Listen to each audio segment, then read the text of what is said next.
Welcome to this program, Legal This Week.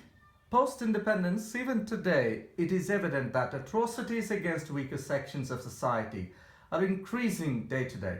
However, a critical constitutional body, such as National Commission for Scheduled Castes (NCSC), is being neglected by the government by not appointing the members of the commission in a timely manner.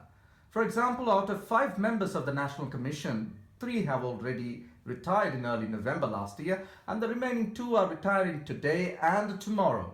If there is no immediate appointment or renewal of their tenure of the existing members, the commission is going to be defunct. Well, our constitutional expert, who is arguably the highest educated leading Supreme Court lawyer with 3 master's degrees in law and PhD from the prestigious universities in the world and from India, Dr. Surat Singh is with us to explain the implication on this. Doctor, tell us, the NCSC is without its chairperson, vice-chairperson, and now it's going to be without any members by Monday, that is 6th March 2017. What is its implication on this nation, Doctor? Well, as you rightly pointed out, as far as the Constitution is concerned, National Commission for Scheduled Caste should have 5 members, chairperson, vice-chairperson, and 3 other members. Right. So it's a 5-member body. Correct. And in October, the chairman has demitted his office because he has completed his tenure. Right. Then in November, vice chairman as well as another member has also retired. Correct. That is November 2016. And ironically, now only 2 members who were left, they are going to retire today. One of them is retiring today, that is 4th March. Right. And the other is retiring tomorrow, that is 5th March 2017. Right. And government has not thought it proper to replace them or to extend their tenure. Okay. Now the easiest thing for government to do was that, since usually a tenure of 3 years is given twice, Okay. and there is an upper limit of 2 tenure of 3 years each. In past, Okay. members have been given 2 terms In the past. in the past. Okay. So in this case also, since these 2 members have done a good job, their tenure could have been simply extended. Why do you think that their tenure should be extended? Because of simple reason that there is a kind of a tradition that if you do a good job, then the second tenure is given. In this case, because they are already qualified people, they have done the job.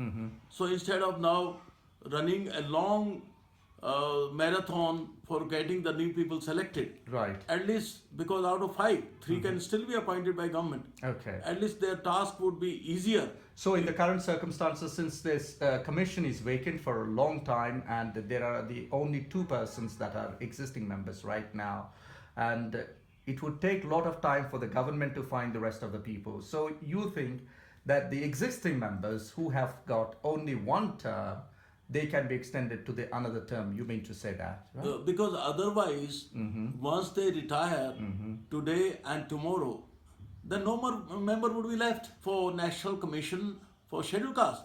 Okay. It means the commission itself will be rendered dysfunctional because there is no member at all. Right. Administrative wing is there. Right. It's like saying in High Court, court masters are there, but there are no judges. No judges. Right. Right. So to that extent, government should have, in fact, it is a healthy practice that government should initiate the proceedings of filling up the members, whether it's the National Commission for Scheduled Castes or Human Rights or any other commission, much ahead of their tenure, because they knew that it's coming to an end in March 2017. But at the moment, the government seem to be not doing anything at the moment, and there is no news that they are choosing the new members at the moment.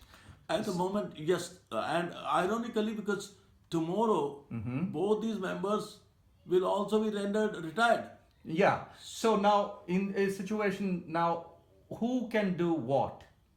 Well, according to the rules of business, it is when chairman is not there, vice chairperson,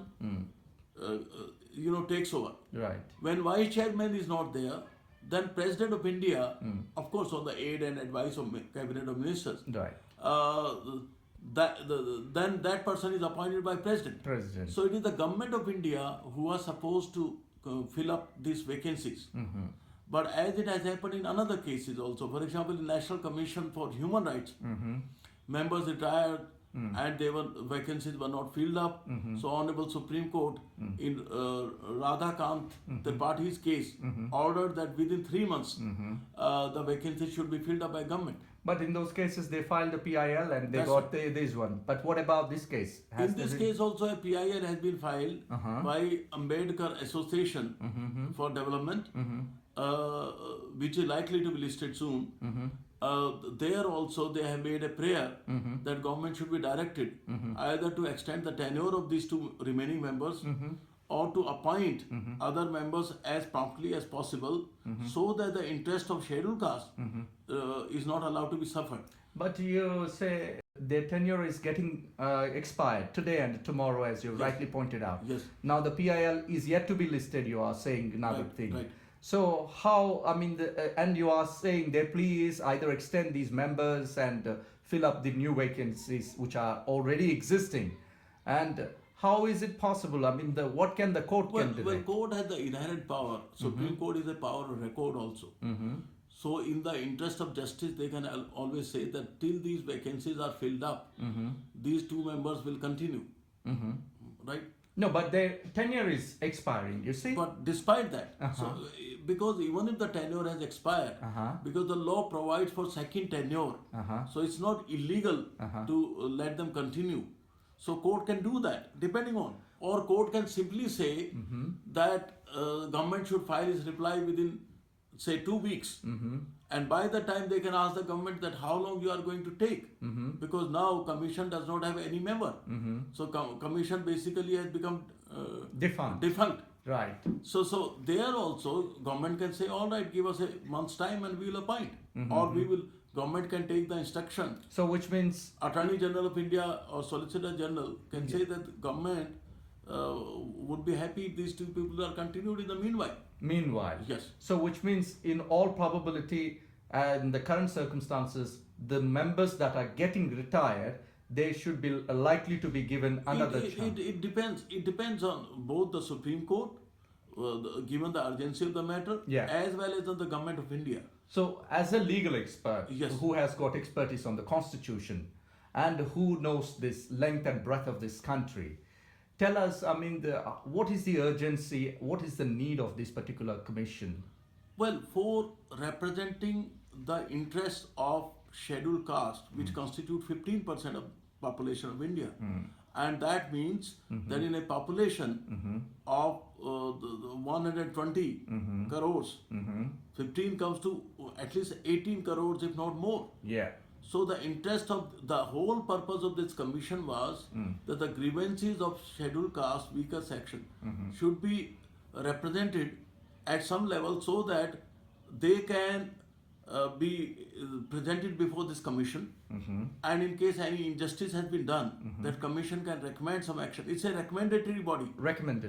But its recommendation plays very important role. Right. Second, in government planning, what are the socio-economic programs for the development of scheduled caste are to be taken up.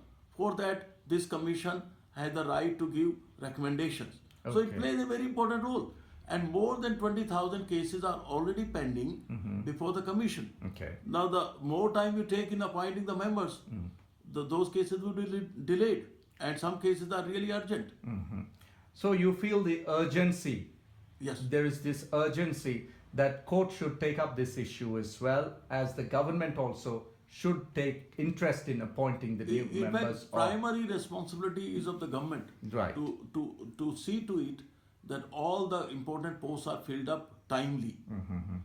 Failing which, of course, Supreme Court being our ultimate interpreter of the Constitution, then Supreme Court should direct them to do their constitutional duty, that is government should do their constitutional duty or what we call public duty in a timely manner. How do you react? I mean, how do you see that this is going to work? Since the matter is sub judice, at the moment it's not possible to comment upon the merit or demerit of the petition.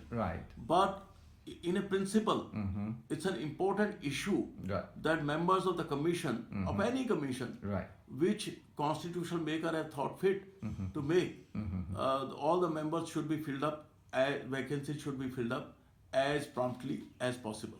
And we also heard that this PIL, if the PIL were to be presented before before the tenure of the existing members get expired, the expiry of the existing members' tenure is going to be as a sub judice. Is that how right is it?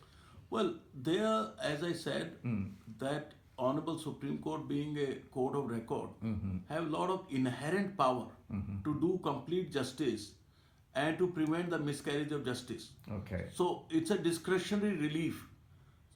So if judges feel that interest of justice, either these members should be continued or government should be directed to do their job as promptly as possible, then Right. appropriate direction will be issued by the Government, court, by the court. By the court. And I'm sure that Government of India will respect and honor Right. whatever the order is passed by Honorable Supreme Court. And people have tremendous trust in our judiciary. Right. Well, thank you, Doctor. Let's wait and watch how the rights safeguarding body of millions in the country be protected. Will it be protected? Will the existing commission members be given another tenure, or the new members be filled? We need to wait and watch. That's all we have in this